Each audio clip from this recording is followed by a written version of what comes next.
हम जिस ब्रह्मांड में रहते हैं, जिस ब्रह्मांड में अरबों आकाश गंगाएं हैं, अरबों खरबों प्लेनेटरी सिस्टम है, ये तमाम जो चीजें जिस ब्रह्मांड में समाई हुई है, वो ब्रह्मांड कहाँ है, वो किस जगह पर है।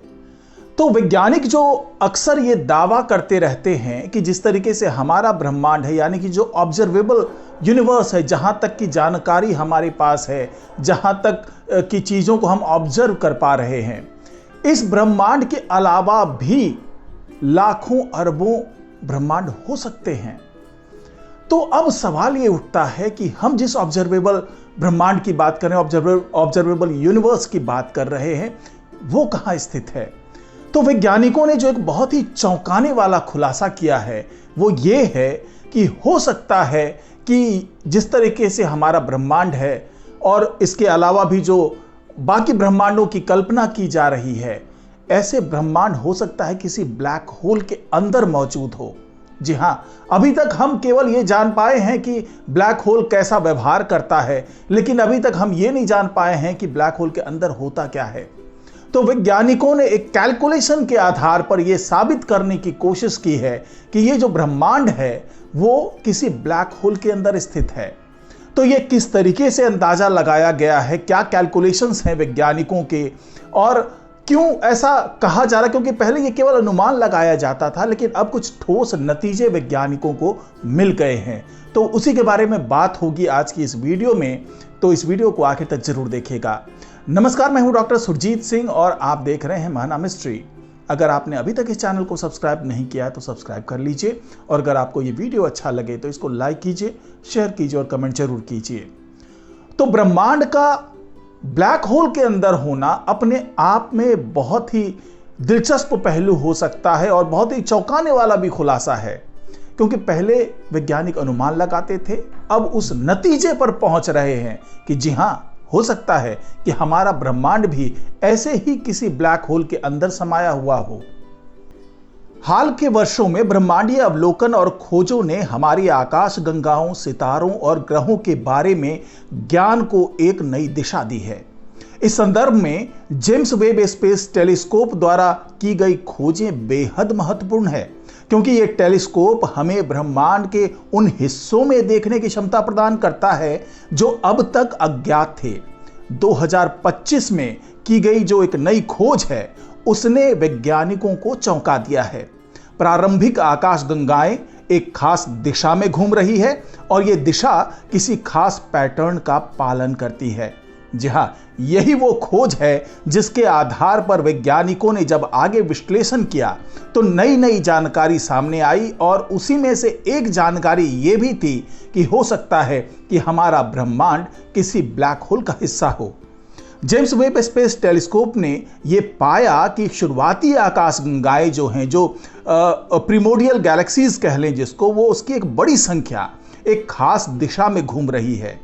आंकड़ों के अनुसार लगभग 66% गैलेक्सीज क्लॉकवाइज घूमती है, जबकि बाकी 33% एंटी क्लॉकवाइज घूमती है। यह परिणाम वैज्ञानिकों की अपेक्षाओं से अलग था, क्योंकि उन्हें लगता था कि ये जो गैलेक्सीज हैं वो समान रूप से दोनों दिशाओं में घूमेगी। इस असामान्य पैटर्न ने खगोल शास्त्रियों को चौंका दिया है, और ये एक महत्वपूर्ण प्रश्न उठाता है कि क्या ब्रह्मांड में कोई पसंदीदा दिशा है जो आकाश गंगाओं के घूमने के तरीके को प्रभावित करती है।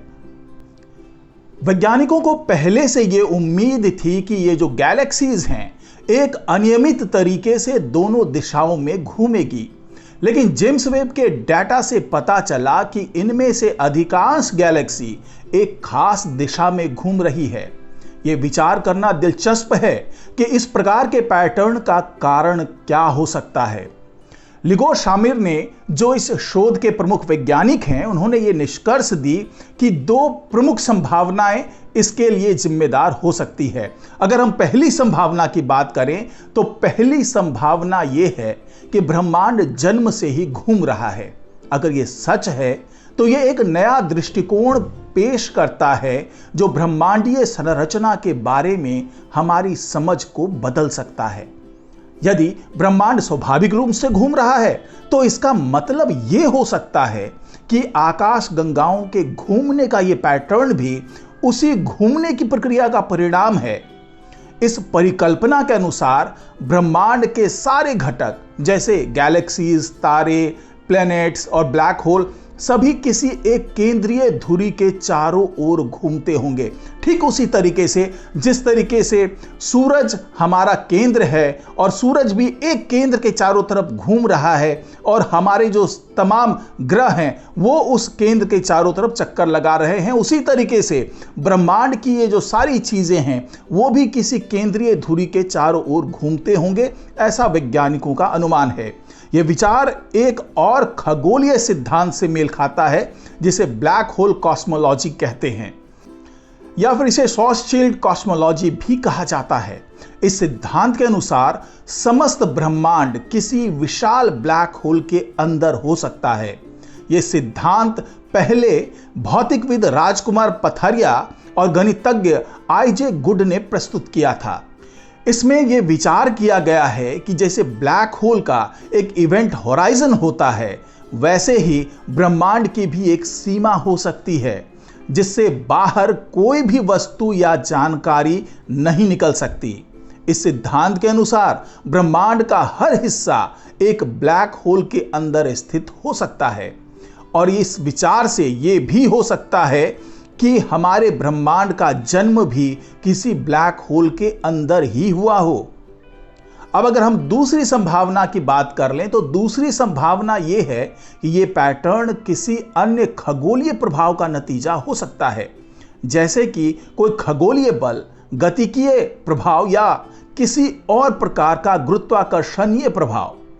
इस संभावना के अनुसार यह दिशा आकाश गंगाओं के घूर्णन में कोई बाहरी प्रभाव हो सकता है, जैसे कि किसी अन्य आकाश गंगा के साथ संपर्क या किसी अन्य प्रकार का खगोलीय घटना जो इस दिशा को प्रभावित कर रही हो। यह संभावना भी पूरी तरह से अव्याख्यात कह सकते हैं, यानी कि उसकी कोई व्याख्या नहीं की जा सकती है और इसके लिए और अधिक शोध की आवश्यकता हो सकती है। अगर हम ब्लैक होल कॉस्मोलॉजी के हिसाब से कहें तो यह एक क्रांतिकारी विचारधारा है जो कहती है कि समग्र ब्रह्मांड एक विशाल ब्लैक होल के अंदर स्थित हो सकता है। इस सिद्धांत के अनुसार ब्लैक होल केवल एक ऐसे क्षेत्र के रूप में नहीं होते जिसमें गुरुत्वाकर्षण इतना तीव्र होता है कि वहां से कुछ भी बचकर नहीं निकल सकता, बल्कि यह ब्रह्मांड के जन्म और विकास की व्याख्या भी करता है। सिद्धांत के अनुसार जब कोई तारा या अन्य खगोलीय पिंड ब्लैक होल में बदलता है तो इसके अंदर स्थित पदार्थ एक बिंदु तक पहुंचकर बाउंस कर सकता है जिसमें एक नया ब्रह्मांड जन्म ले सकता है। पॉलिश वैज्ञानिक निकोडेम पोपल्स्की ने इस सिद्धांत को और आगे बढ़ाया। उनका मानना है कि जब कोई तारा ब्लैक होल में बदलता है तो इसके अंदर का पदार्थ एक बिंदु पर पहुंचकर एक बाउंस कर सकता है जो एक नए ब्रह्मांड के जन्म का कारण बन सकता है। पोपलास्की के अनुसार यह बाउंस बिग बैंग थ्योरी को भी समझा सकता है, क्योंकि बिग बैंग भी किसी प्रकार के ब्लैक होल के अंदर के बाउंस का परिणाम हो सकता है। ब्लैक होल के अंदर पदार्थ असीम घनत्व तक पहुंच जाता है और यह संकुचित होकर एक सिंगुलैरिटी में बदल सकता है, जहां गुरुत्वाकर्षण इतना तीव्र होता है कि समय और स्थान का कोई अर्थ नहीं रहता। लेकिन पोपलास्की के अनुसार इससे पहले कि पदार्थ पूरी तरह से सिंगुलैरिटी में बदल जाए, वो बाउंस कर जाता है और फिर तेजी से फैलने लगता है। इस बाउंस के परिणाम स्वरूप एक नया ब्रह्मांड उत्पन्न हो सकता है। पोपलास्की के अनुसार यह बाउंस बिग बैंग के समान हो सकता है जो हमारे ब्रह्मांड के जन्म का कारण बना। इस प्रकार अगर जेम्स वेब के डेटा से यह साबित होता है कि ब्रह्मांड किसी खास दिशा में घूम रहा है, तो इससे ब्लैक होल कॉस्मोलॉजी के सिद्धांत को एक मजबूत पुष्टि मिल सकती है। यह सिद्धांत एक सुझाव देता है कि अगर हमारे ब्रह्मांड की कोई पसंदीदा दिशा है तो इसका मतलब यह हो सकता है कि हमारा ब्रह्मांड किसी बड़े ब्लैक होल के अंदर जन्मा है और यह ब्लैक होल उसी दिशा में घूम रहा था। इस खोज पर एक और विचारणीय पहलू है जो वर्तमान परिप्रेक्ष्य को और बदल सकता है। हमारी अपनी आकाशगंगा मिल्की वे। कुछ वैज्ञानिकों का मानना है कि मिल्की वे की गति का प्रभाव जेम्स वेब स्पेस टेलीस्कोप के डेटा पर पड़ सकता है। पहले यह माना गया था कि मिल्की वे की गति इतनी धीमी है कि इसका कोई बड़ा प्रभाव ब्रह्मांडीय स्तर पर नहीं पड़ेगा। लेकिन अगर यह सिद्धांत गलत साबित होता है तो हमें डीप यूनिवर्स की दूरी मापने की तकनीकों को फिर से परखने की आवश्यकता हो सकती है। लियो शामिर का कहना है कि अगर मिल्की वे की गति का असर जेम्स वेब स्पेस टेलीस्कोप के डेटा पर पड़ा है तो हमें अपने ब्रह्मांडीय दूरी मापने के तरीकों को एक बार फिर जांचना होगा। जेम्स वेब स्पेस टेलीस्कोप की यह नई खोज न केवल आकाश गंगाओं के घूमने की दिशा के बारे में हमारी सोच को बदल सकती है, बल्कि ये हमारे ब्रह्मांड के विकास और उत्पत्ति के बारे में कुछ नई अवधारणाओं को भी जन्म देती है। अगर यह साबित हो जाता है कि ब्रह्मांड किसी खास दिशा में घूम रहा है तो यह एक महत्वपूर्ण सिद्धांत जैसे कि ब्लैक होल कॉस्मोलॉजी इसको भी समर्थन देगा। इस खोज ने वैज्ञानिकों के लिए नए सवाल उठाए हैं और भविष्य में इस पर और अधिक शोध की आवश्यकता होगी। ये खोज हमें ये समझने में मदद कर सकती है कि हमारे ब्रह्मांड का जन्म कैसे हुआ और ये कैसे विकसित हो रहा है।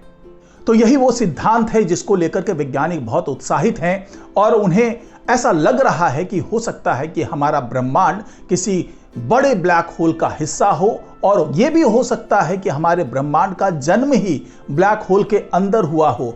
बिल्कुल उसी तरीके से जिस तरीके से बिग बैंग थ्योरी में वैज्ञानिकों ने साबित किया है कि एक बिग बैंग थ्योरी जो एक बिग बैंग हुआ था उसके बाद ये पूरे ब्रह्मांड की रचना हुई थी, तो इसी तरीके से ब्लैक होल के अंदर बाउंस थ्योरी जो वैज्ञानिकों ने दी है उसके आधार पर ब्रह्मांड का जन्म ब्लैक होल के अंदर ही हुआ हो सकता है और वो अब भी ब्लैक होल का एक हिस्सा है। ब्लैक होल के अंदर हमारा पूरा ब्रह्मांड समाया हो सकता है। तो आज की रिपोर्ट में फिलहाल इतना ही। नमस्कार।